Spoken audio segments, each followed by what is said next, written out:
Good morning, everyone. Sorry for the little bit of a delay. Mic wasn't working, so just had to reset that. So we're good to go. How's everybody doing today? Happy Friday. It is May 9th is when this episode aired, if you're watching this in the future.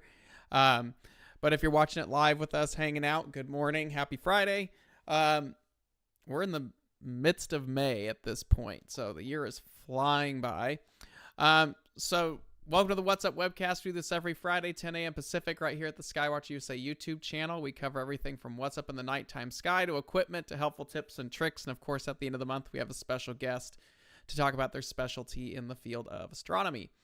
So today we're talking about building a travel rig.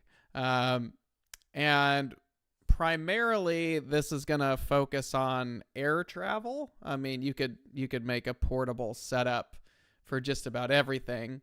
But we're primarily aiming for air travel. I know going a considerable distance, but you can apply this to anything that you want. This is just kind of a loose overview of what to consider, and we'll go from there. It is slightly more geared to astrophotography, but it's not completely dialed to astrophotography. This could be applied to visual, and I do kind of bounce back and forth with that. Let's see. There we go. If you like what you see here, please go ahead and subscribe. Leave a like on a video. If you have an idea for a future episode, email us at info@skywatchusa.com and title that What's Up. We're always looking for new suggestions for episodes. If you want to stay up with what's going on at Skywatcher, head over to skywatchusa.com, hit subscribe and save up at the top, and join our email list. It lets you know everything that's going on here at Skywatcher here in North America as well. If you want to support the channel a little bit more, you can head over to skywatcher.threadless.com and pick up some cool swag, some fun stuff there. We are always adding new stuff. And then if you want to support us more, you can head over to skywatchusa.com and pick up your favorite product through the website or your dealer. I will let everyone know that there is new pricing. I think a lot of us knew that pricing was going to go up. That has started to hit. So don't be surprised if you're looking for something that the prices have gone up. We tried our best to keep it as reasonable as possible, but we all know what's going on in the world. So, yeah. So let's go ahead and get started with travel rigs. It's pretty much Milky Way season right now. May is when we start to get the Milky Way back up at a more reasonable hour. And as we move into June and July, it becomes very prominent right after sundown. So a lot of us don't live in dark skies. We either have to do a drive, or if you're going somewhere very exotic, you might even have to fly, or for an eclipse, like many of us did last year, you might have to fly for that as well. And making sure you have a setup that is convenient for that is what we're going to be focusing on today. Now, you can apply this to both visual and astrophotography. It just depends on what accessories you're using. But we're just talking about some of the considerations today of what you might need to think about when building a travel rig. There's a question here already. I used a Losmandy GM8 with a Nikon D700 and Nikon 300mm lens for April 2024 eclipse. Even though I got great photos, the setup costed an unreasonable airline baggage fee. Suggestions? A smaller mount. That would have been helpful on that one. Equatorial mounts, you've got counterweights to deal with, and they get a little bulky. So we'll get into that, but from just looking at your question, the mount was the problem. Now, anytime you're flying, especially with gear like this, you probably are going to pay some extra fees because of weight, and we're going to get into that. So I'm not going to jump too much into that because a lot of what we're going to talk about will kind of answer and flush the question out first. So let's do considerations. So on this thing, like I said earlier, we're focusing mainly on air travel. but you can apply this to anything. Driving clearly has more options. You've got more room. Maybe. Depends on, maybe you've got the family in the car. Maybe you've got camping gear in there. You've got all this other stuff going on. So having a small arrangement is really, really important. Let's see. There's a lot going on today. Let's see if I'm going to answer some of these questions, because if I have an idea of what's being asked, then I'll see if I can fit that in as we go. Since Star Travels count as a travel rig, what focuser would you recommend for upgrading my Star Travel 120? If you go to a Gina Astro, they have a lot of GSO focusers that have several different adapters, so you can mate it to different tubes. I would look at one of those for a Star Travel. They're a couple $100, but the quality of the focuser is really nice, and they can rotate some of them. That would be the way I would go if you're upgrading a Star Travel, is one of those GSO focusers from Agena. Just look for the one that would work for that tube, get the proper adapter, and it'll be a nice upgrade without it being like absurdly expensive. Feather Touch is probably the best focuser out there right now, manual focuser. Moonlight is really good too, but Moonlight doesn't make their manual stuff anymore. But a Feather Touch focuser is expensive, but they're very nice. So yeah, if you just want to keep the cost down, one of the GSO focusers from Agena Astro. I think you can get them elsewhere, but I know Agena has them. Check those out. I have the Gear Harmonic mount / the Gear 60. Problem is a way to power it, especially if flying, assuming AC is not available. Yeah, power, we're going to talk about that. So, all right. So good questions. I will try to do what I can to flush those out as we move forward. So like I said earlier, today we're focusing mainly on air travel, but driving, this all applies. Driving, obviously, a lot of times it's your own car, and you can make stuff work depending on what your needs are. Let me get back to here really quick. There we go. Air travel, though, we are working with restrictions to the airlines, and it's going to be really important that you actually look up whatever airline you're flying and understand whatever their baggage restrictions are. Now, generally, a carry-on is 22 inches by 14 inches by 9 inches, and then I have it in centimeters in there as well. That's your general carry-on size that you're limited to. So pack whatever you want in there. Now, some airlines are going to have weight restrictions on a carry-on, so you want to pay attention to that as well. Check bags also have limitations. A lot of times 50 pounds is the max. Some of them let you go above that for a fee, but if it gets too heavy, then they'll just not allow it at all. So when you're building a travel rig, and I had to do this last year when I went to Starfest, I flew with my whole rig, and I had to do this whole thing as well. So I'm kind of basing this whole talk on that trip. But I've also done this for eclipses and stuff. But last year at Starfest was the first time I flew with an entire rig with me. So I had to do all this. So first, when you're flying, make sure you understand what the carry-on need is and the check carry-on or limitations are. There's a good chance your setup is going to have to go in a couple different bags or cases depending on how big and elaborate this is. But always check with your airline for full details when you're building a system to make sure you understand how you can break the system up. Because you're going to need to. Well, you've got a mount, you've got your telescope, maybe you've got cameras because you're imaging. All of that you need to take into consideration. And then with power, there are really small lithium batteries that you can actually take on an airplane.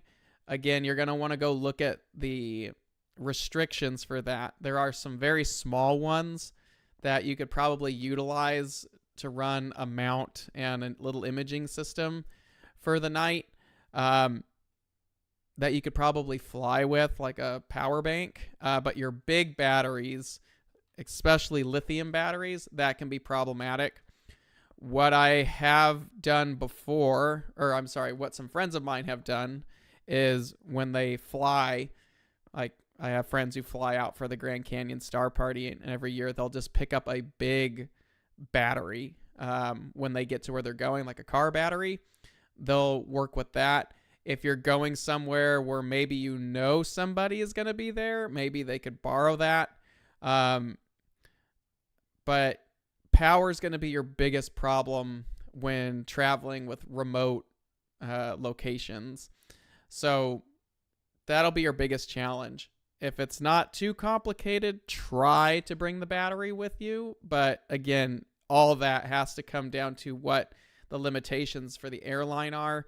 If you can't fly with that and you know you're not going to have access to power where you're going, then you might end up having to pick up some kind of battery there. Sometimes you could order a battery and you could have it shipped to where you're going or like where you're staying, and then maybe you could ship it home.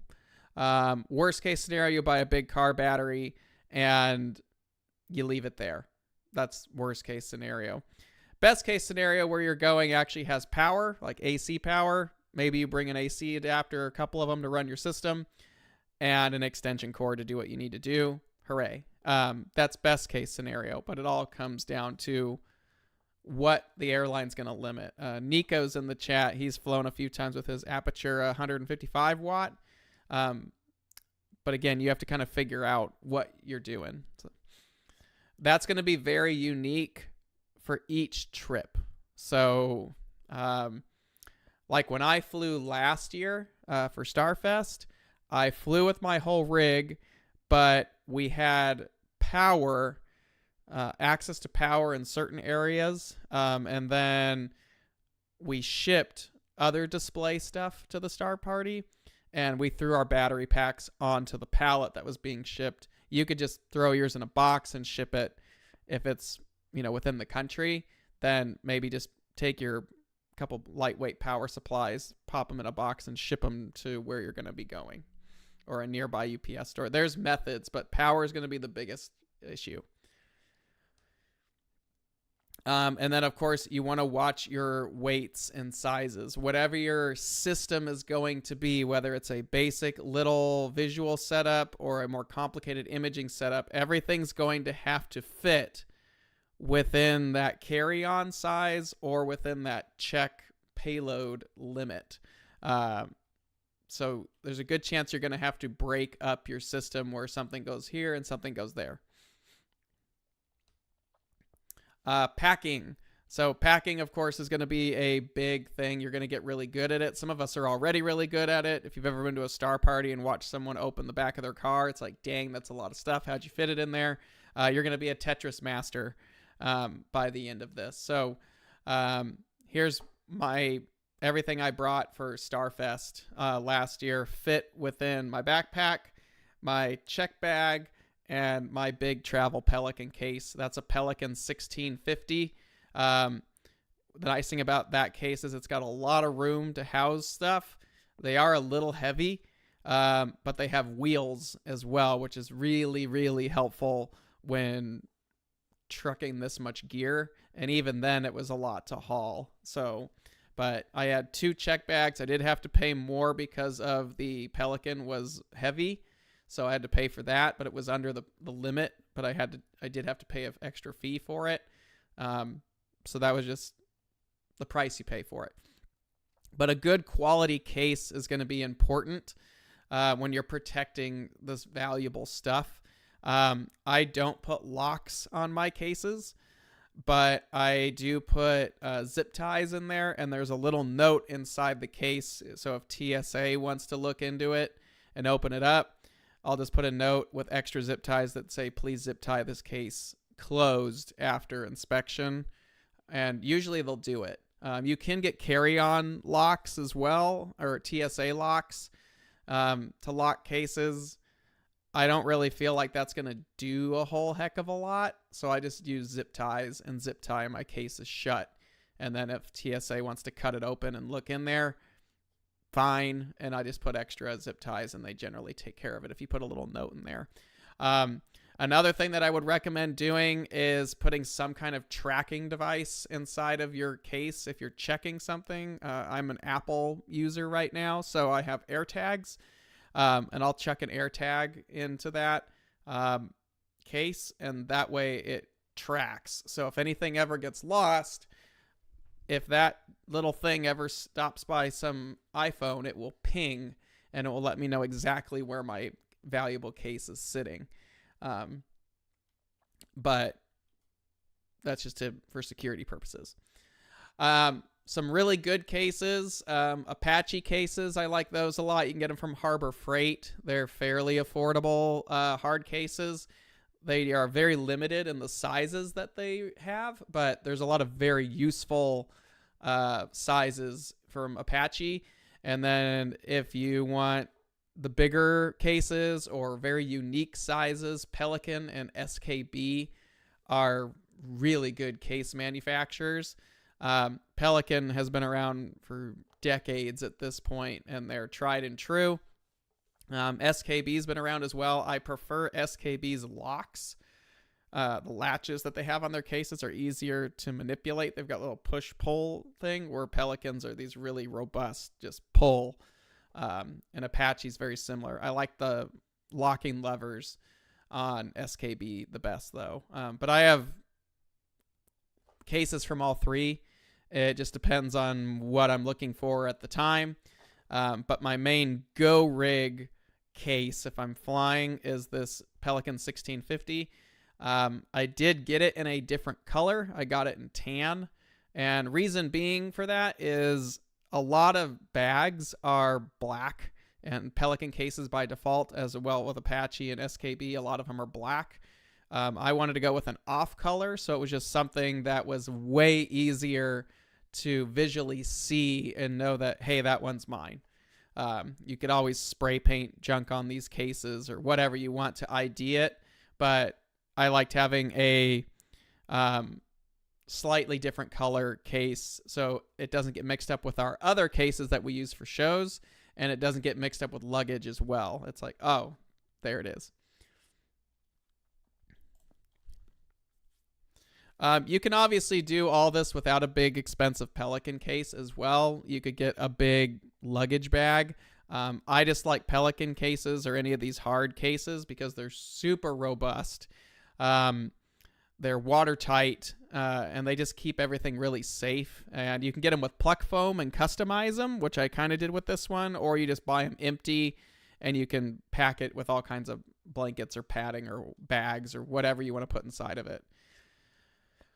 Now, the way I usually do it is I carry on the fragile equipment. Now, we could say our entire system is fragile, but we all know that there are certain things on our setup that are more fragile than others. So for carry-on stuff, I like to bring any of my optics. So the telescope, camera lenses, whatever the optical components are, those generally, if I can help it, stay with me.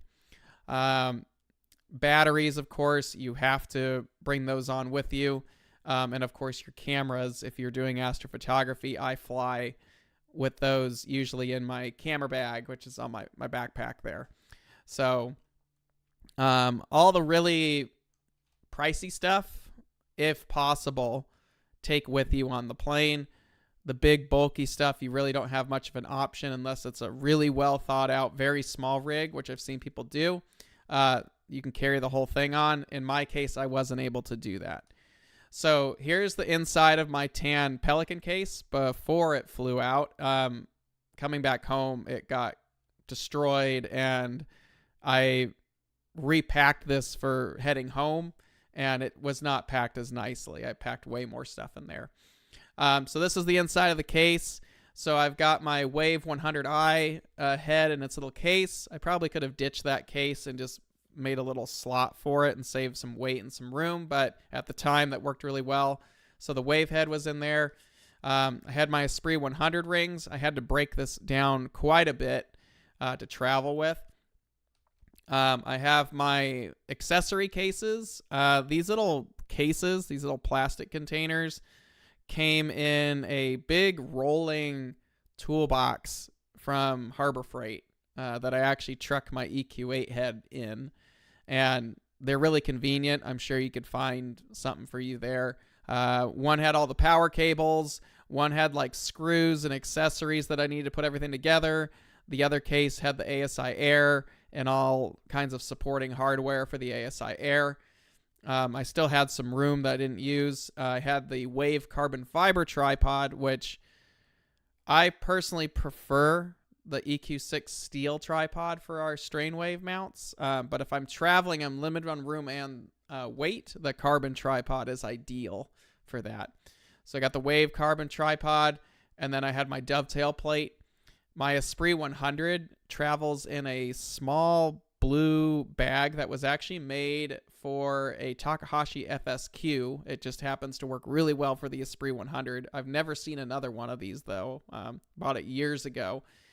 And the Esprit 100 got packed inside my check bag with all my clothes because I did not have the ability to take it on the plane with me. Although I have flown with the Esprit 100 before, it's easy to carry on with it as long as you have a really convenient little travel bag or case for it.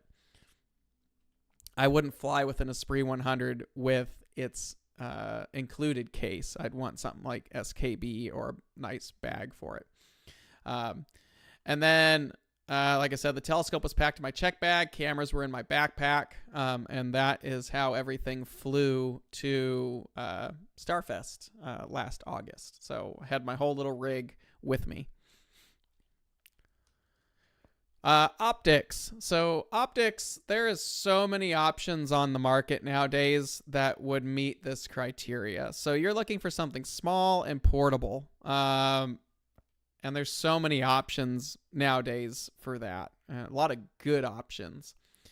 Small refractors are great.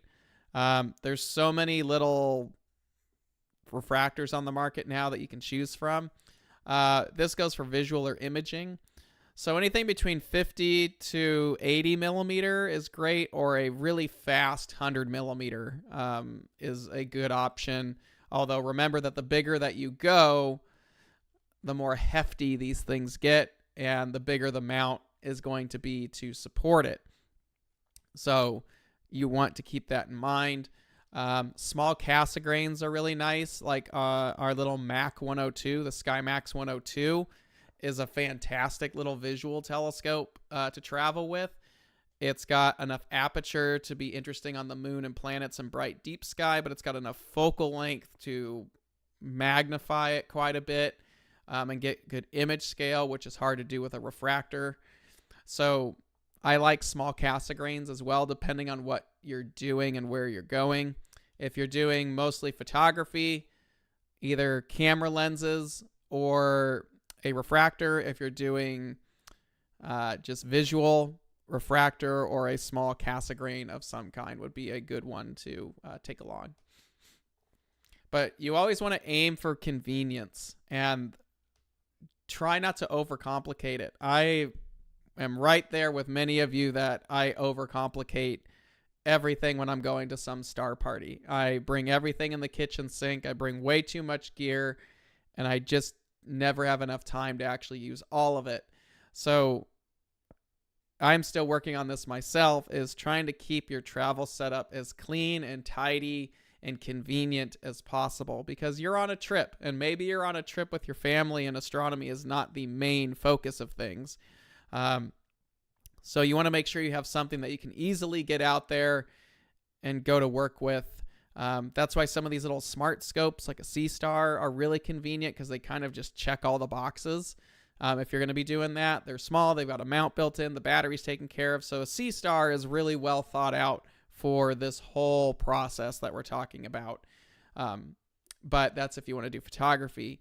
If you want to do more advanced photography or visual, then you have to kind of think it through a little bit more. But generally use what works for you. Don't go too crazy on this, because there's a lot of times that you get a system like this, and a little system like this is really probably something you're not going to use all the time. So dumping a ton of money into this, I would advise against, unless you know you're going to be traveling all the time, and then maybe it is worth it for you. Here's my little travel rig. This is a little Takahashi FS60. I've got a little 1.25" diagonal in there. I've got a little Herschel wedge in there. I've got 3 Panoptics, 24, 19, 15. There was a PowerMate in there, but now I have a 3-6 Nagler zoom and then the extension tube. And then I can either bring a photo tripod or a small camera tracker, all that. So this is my most recent little travel setup. But when I was younger and my family went to Hawaii, I used a short tube 80, one of those little 80 millimeter f5 refractors, and took that with a camera tripod to Hawaii, and that worked out perfectly fine. So it doesn't matter how crazy high end or high quality the telescope is. It just matters that it meets whatever your needs are going to be for your trip. I've always wanted an FS60, finally got one. They're really fun little scopes, but you could do this with like an EvoStar 72. There's a lot of Astrotech refractors that fit this bill. And this sits inside a very small Apache case from Harbor Freight. All this. And what I wanted was just, I grabbed this case and everything I would need in general, everything I would need to do basic viewing is in the case. And that's my little grab and go setup, is the little 60. And it's got everything that I would need right there in one box, other than my tripod or mount. So that's a nice little thing to go. When I'm thinking grab and go and going on a trip, it needs to be as clean cut as possible. This would easily be carry on. And you could do carry on, like I said, up to a short 100 millimeter. Here's some other ones that are out there. Here's a friend's astrophysics stowaway on a GTI, Star Adventure GTI. Here's my 60 in solar mode with a little Herschel wedge on a Wave 150. I've actually switched it to the Wave 100 because it's even smaller and lighter. So that's always something you could work with. If you're doing imaging, there's the Evo Guide 50. I've got the Star Arizona Field Flattener on there. It's currently piggybacked on a bigger scope, but you could easily take an Evo Guide. You also have really popular scopes like the Red Cats. Now has never been a better time to obtain some kind of small, super convenient telescope.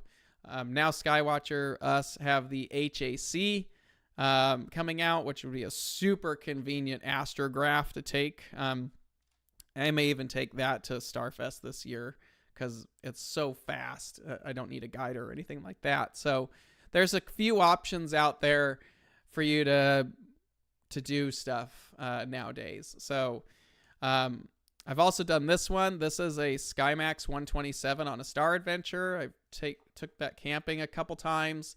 That was really nice, although it was pushing the limit of the Star Adventure. It was lightweight. It was convenient. It didn't take up a ton of room in the car.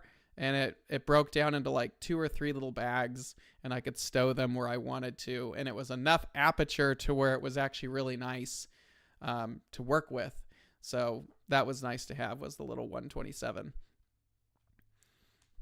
Mounts. So our first question of the webcast was talking about what should I do about it being reducing the amount of money that I have to spend and what mount is being used. Well, mounts are really the problem child of the entire travel system.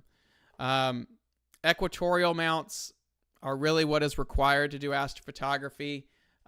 You have mounts like the Star Adventures. Ioptron has their variations of these sky trackers. Why isn't my camera listening to me? Okay, now it's listening to me. But the mount is the killer for so many of us, especially when you're actually flying. Now, if you're doing visual work, you don't need something crazy. But you want to know before you go, what is your goal? Are we doing visual or are we doing imaging? Because if you're doing visual, things are super simple. You can either go with a very small AZ mount, or you could work with equatorial if you want tracking. You could get something like one of our AZ GTIs if you want a very, very small Altaz tracking mount, or you could even use a lightweight, fluid head or pan tilt head for a camera tripod if you're just doing some really basic visual stuff. If you're needing tracking, that's where it's going to get a little bit more complicated. And luckily, like I said earlier, there are mounts like the Star Adventures, which could be used as little tiny tracking mounts. You just put the counterweight system on and you can pop on a small telescope there. That's really convenient. And there's plenty of other manufacturers out there. Ioptron's got their own trackers. There's quite a few of them out there. However, the one major issue is the counterweights. That's really where we get into trouble with some of our mounts, particularly tracking mounts, is counterweights add a lot of extra weight, and it makes sense for why we need the weight on there, but it's really inconvenient when you're talking about traveling, because that's basically just dead weight that you have to pay for and you have to haul around. Well, thankfully, there are so many of these little strain wave mounts out now, whether it's our wave mounts, the 100 or the 150i. There's the ZWO AM3 and AM5N. There is Pegasus has mounts. And then there's a bunch of other brands that have these strain wave mounts. And strain wave mounts, personally, are where it is at for travel. This is where those mounts really, really excel. And simply from the fact that they can hold a generous amount of weight, they're very flexible. Usually you can use it for equatorial or Altaz mounts. They're pretty accurate, especially when you start, if you're doing imaging now, you've got these little mini PCs or like ASI Airs. You have small, convenient, low power control systems that you can take with you. But a strain wave mount, and this has been the argument for a long time, is like, well, why should we have older mounts, older standard equatorial mounts versus something like a strain wave mount? Well, traveling with a strain wave mount is so much nicer because the mounts don't weigh that much. They're very lightweight for the heads. You can generally put them on a large number of photographic tripods, or they have lightweight carbon tripods, which are, granted, expensive. Carbon fiber is expensive, but you're paying for that convenience. But the big thing, and many of us know this, is that they don't require counterweights, especially if you keep your system relatively small. And that right there is a major lifesaver, not to be hauling around a 5 or 10 pound counterweight. Because if you're limited to checking your equipment and you are limited to a 50 pound weight restriction, 10 pounds is a fifth of what you're able to bring. And that 50 pounds is also going to include the case or the bag or whatever's containing all this stuff. That right there can be 10 pounds on its own, or a little bit more if you're using like these heavy duty Pelican cases. So your case is going to suck up some of that 50 pound weight limit. So reducing the amount of weight that goes inside your case is going to be a very critical thing. So if you're really interested in traveling right now and you're going to be going far and you want to bring something, but you want, or maybe you need tracking, the strain wave mounts are really going to be the ideal mount for what you want to do, simply because of their capabilities. They're solid, they're lightweight, they got a generous amount of payload capacity, and if you do it right, which most of you, if you really think this through, you won't need a counterweight. So yeah, Spencer, will a strain wave mount work with a Nikon D700 and D300 lens? Easy. One of these mounts would be perfect for your setup. So, just promoting our own stuff, a Wave 100i with a carbon fiber tripod on it, you're talking 15 pounds complete for the mount and the tripod all together. And that little setup will hold 22 pounds without a counterweight. That would hands down be no problem for a Nikon 300 or even a Nikon 600. That's what's really nice about some of the strain wave mounts is, unlike a Star Adventurer tracker or a camera tracker, which is a generic equatorial mount. Basically, it's a little German equatorial mount. So you're going to need a counterweight to counterbalance it. And they usually are 11 to 15 pounds, plus then you have a counterweight. The strain wave mounts, and this is really where I think strain wave really, really excels. If you're just going out into the field in your backyard, I don't feel like strain waves are any better than a standard equatorial mount. They're really about convenience in my mind, and they are the ideal platform for anybody who needs something to go out quick or travel with, because it's all coming down to how much weight can you slice off of it. So if you're an eclipse chaser or you're doing a lot of Milky Way stuff and you're traveling to really remote locations and you have to fly, I would highly recommend for a mount you look into a strain wave of anybody, any kind. So, we like ours, but these are the mounts that you're going to want because it really checks all those boxes. And instead of you hauling around a 15-pound mount head with a 15-pound tripod and then a set of counterweights, and you're having to have all these different bags, you could probably slice that down to one case that holds all of the mount and then some, and then take all that with you. And then that really would reduce the amount of effort that you're going to be needing to truck all this stuff across to wherever you're going to be going. So we actually flew through this episode way faster than I thought. So if you have more questions, now would be the time to throw them out there. But really what it comes down to when you're doing a travel setup is keep it simple. Don't overcomplicate it, especially when you're doing imaging. Keep it as bare bones as possible, and keep things small.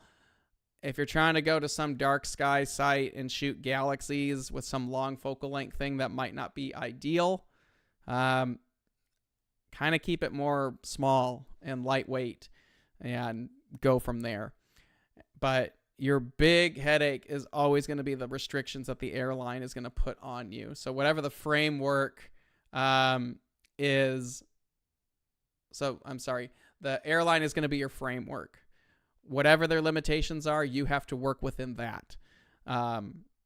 If that means you're taking 4 different cases with you, I guess so be it, but it doesn't have to be that bad. Usually you can get away with probably a backpack and 1 case. If you do it right, you can really streamline it. So keep it small, keep it convenient. Remember, this isn't going to be your everyday use rig, but keep it small and keep it convenient. Let's see. Was the blanket scope considered a travel scope? Not. It's pushing it. It's small enough to where I guess it could be airline portable. You could carry that scope on, but it's getting up there. So if that ever becomes a reality, I love the fact that it's just the blanket scope. Might have to make that a shirt. So,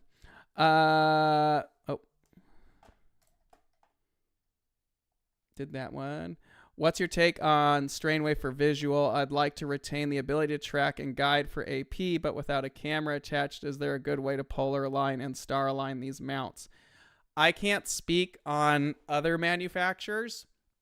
I can only speak on ours, although I have an AM5, and the AM5 is really nice. The wave mounts, the Wave 100 and Wave 150Is, the thing I really like about our mounts is you can use either our app or you can use the hand controller. And we have polar alignment routines in both of those. So you can polar align our mounts with the app or the hand controller without any camera assistance. Is it as dialed in as it could be? Probably not, but it can get you pretty darn close. So, and that's one of the convenient things for visual aspects is strain wave mounts. I feel like imaging has kind of eclipsed them a little bit, or pulled them more into the imager side of things because of the way they're mainly utilized for imaging. But the wave mounts are convenient because you're able to use our hand controller so you can have that tactile control without needing an app. But you can use the app if you prefer. So I kind of feel like the wave mounts are a little geared, a little bit more supportive of or visual than maybe some other mounts on the market are. That doesn't mean the mount itself is bad. Every strain wave I've actually used works just fine. It's just the way our engineers thought out the wave mounts for control purposes, and the fact that we have hand controllers works just fine. If you already have an equatorial mount of ours, like an EQ6R or any of that, you can just take the hand controller, pop it on the wave mount, and boom, you're good to go. But I have actually personally, for my smaller stuff, for my big mount, for my outreach events, I still use an EQ8R. I lug that big old thing around, but that's to hold the really big stuff. Anything like the 5-inch refractor or smaller, I put on a Wave 150 mount, and it works just fine. I have a TOA 130 from Takahashi on a Wave 150 mount with no counterweights. And it's really convenient because I have a tripod, mount head, telescope, done. It's easy. Can I put my 100i on AVX tripod legs? I don't know. I have not had an AVX tripod handy to test that. So I don't even know what the thread size is. So I cleanly, probably not. You might need some kind of adapter, but I'm not sure. Can shipping really be economical? I always thought it was cost prohibitive. It depends on what the goal of the trip is. On some trips, if it's like the Eclipse, you kind of lost the whole economical approach. Like, you're going for this really rare event. You're probably paying a bunch of money to do it anyway. So you're going. And you just do what you need to do to get your gear there, and you pay for it. If it's a vacation and stuff like that, then yeah, maybe you want to be a little bit more budget conscious. Shipping right now is really not cost effective. But if it really comes down to that's the only way you can get stuff there, then that's what you're doing. So it just comes down to what do you think is worth the investment? How the polar alignment with the hand controller looks like in practice on the wave mount. So on the polar alignment routine is the same for any Skywatcher equatorial mount. So you're going to roughly eyeball north, pop your mount down there, make sure it's close to the right latitude that you're at. Make sure it's balanced, put in your time and date, and you're going to do probably a 2-star alignment in the hand controller, and you're going to do the best you can. So you're going to align on 2 stars. Once that alignment is done, go back into the hand controller and find alignment, and you'll notice that polar align is now offered. Because now that the mount has a model, it can do a more accurate polar alignment.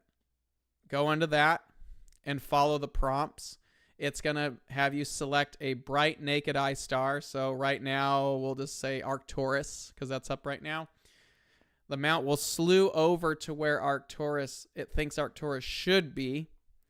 And then you're going to follow the prompts in there, and it's going to have you center it. And then it will slew to where the star should be. And then you will physically adjust the mount until the star of choice is centered. And physically, by adjusting the latitude and azimuth adjustments on the mount, physically adjusting the mount until that star is centered. That tightens up the polar alignment at that point. If you want to go back and do a whole nother alignment, you can, but it should shift the model at that point. Comment here. Wave mounts also support Altaz and equatorial. Yes, they do. Using it in Altaz mode makes it super intuitive to aim even without polar alignment. Great for terrestrial aiming too. Yeah, so the wave mounts are really convenient, not just because they're lighter weight, but they can do both equatorial and Altaz, so it kind of works with all kinds of stuff. Would you pack your wave mount in check bags? Yeah, a wave mount is small enough to where you could like wrap it in like a jacket or a blanket, something that's got some padding in there. You know, that's what dirty clothes are for at times. If you really need to, is good padding for really expensive stuff. But yeah, you could wrap some clothes around it and then pop the mount head inside of your check bag with some clothes. That should be okay to get it there. I've seen plenty of other people do that as well. If you're in a pinch, that works perfectly fine. Again, I would like to say that you do all of this at your own risk. I have not had a problem with airlines, but I have seen plenty of other people that have had issues with stuff on airlines. So taking equipment, you always do at your own risk, but if done correctly, I haven't had anything damaged or lost, but just be careful with your stuff. Does wave mount do polar alignment in the daytime? Not really. What I've done before is slewed the mount to its home position, because it actually has encoders in there, so it will slew and put the encoders on it.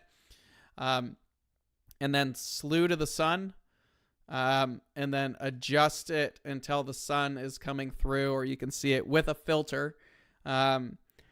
Adjust it until the sun is centered, and usually that gets you somewhat close enough. It's not ideal. I believe there are apps out there. I think Polarscope Align Pro. I haven't messed with it.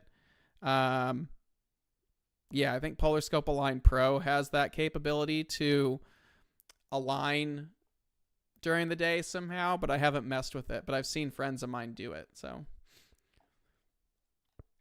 can I put an EvoStar 120 on a 100i in Altaz? It will hold it. There's no problem that the Wave 100 will hold it. It is a little long. The tube is a little long.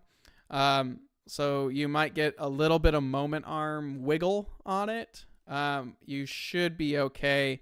I would recommend the steel tripod just to give you enough height to get it off the ground more. The carbon tripod, I really like our carbon tripod, but it's very, very short. The carbon tripod, I would tell people, it's like, that is your travel tripod. That is the tripod mainly for imaging, and you're trying to keep this thing as lightweight as possible.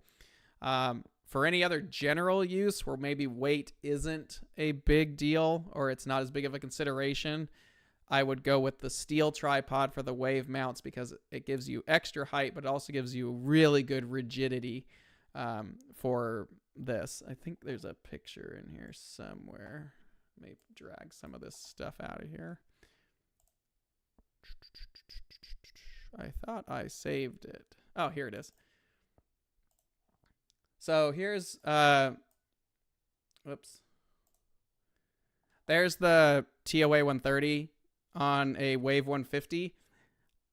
This thing works fine. This combo works fine. So you can see, even for visual work, maybe this obviously is not a travel setup. I would not fly with this thing. But for convenience, you really want that steel tripod, because the steel tripod makes a huge difference and really allows you to maximize the Wave 150 and Wave 100 capabilities. So if you don't need the lightweight stuff and you just want the convenience of the mount, get the steel tripod. Makes a big difference. I don't know that I would do this for imaging. on this particular arrangement. It's getting up there in payload capacity. It could probably do it just fine. I'd probably add the counterweight for a little bit more rigidity on it, but it can hold a big refractor or decent size. So yeah, I would say a 100 could do a 120 without a problem. Just get a good tripod under there. So, all right. That's pretty much it for this week. I think we filled it out pretty good. Thanks for all the questions there at the end. That's building a travel rig. Again, just understand the framework of the airlines, figure out what you're going to do for power, and just keep your setup within the confines that the airline puts out there for you. If you don't like that, I guess you're driving. So, but it's always nice to have some kind of small little grab and go little rig. Maybe there's some fun moon thing going on that night and you don't want to set up the whole big thing, which was a big problem for me for a long time. I have a lot of big equipment, but I didn't have a lot of small convenient stuff. So if a family wanted to go look at the moon or the planets, I'd have to set up some humongous thing, which provides an awesome view, but it was not convenient.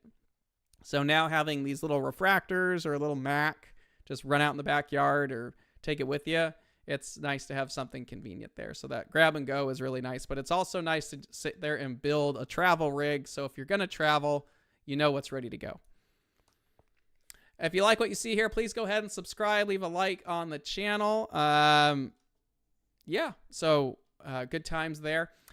Next week, we're going to be talking about image circles, back to astrophotography. So if you're not familiar with what an image circle is, you'll learn about that next week.